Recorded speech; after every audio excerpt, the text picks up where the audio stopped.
రాజమౌళి గారు SSMB 29 movie నుంచి villain character అయిన పృథ్వీరాజ్ గారిది ఫస్ట్ లుక్ పోస్టర్ రిలీజ్ చేశారు. అయితే ఈ పోస్టర్ ని పట్టుకొని చాలా మంది మేమర్స్ యూట్యూబర్స్ పచ్చిగా ట్రోల్ చేస్తున్నారు భయ్య. ఇన్స్టాగ్రామ్ లో గానీ ఫేస్బుక్ లో గానీ దారుణంగా ట్రోల్ చేస్తున్నారు భయ్య. అయితే కొంతమంది పోస్టర్ లో పృథ్వీరాజ్ గారి క్యారెక్టర్ చూసి రాజమౌళి గారు 24 మూవీలో సూర్య గారి క్యారెక్టర్ చూసి కాపీ కొట్టారంటున్నారు. మరి కొంతమంది ఏమో ఊపిరి మూవీలో నాగార్జున క్యారెక్టర్ కాపీ కొట్టారంటున్నారు. ఇంకో కొంతమంది ఏమో హాలీవుడ్ మూవీ నుంచి కాపీ కొట్టారంటున్నారు. ఇలా ఎవరికి నచ్చినట్టు వాళ్ళు పచ్చిగా ట్రోల్ చేస్తున్నారు భయ్య.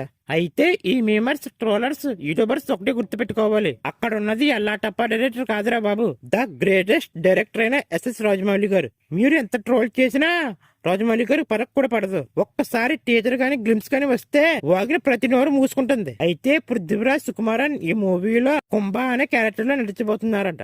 నాకు తెలిసి రాజమౌళి గారు ఏదో గట్టిగానే ప్లాన్ చేస్తున్నారు. చూడాలి ఈ నెలలో రాబోయే గ్లిమ్స్ ఏ రేంజ్ లో ఉంటుందో అని.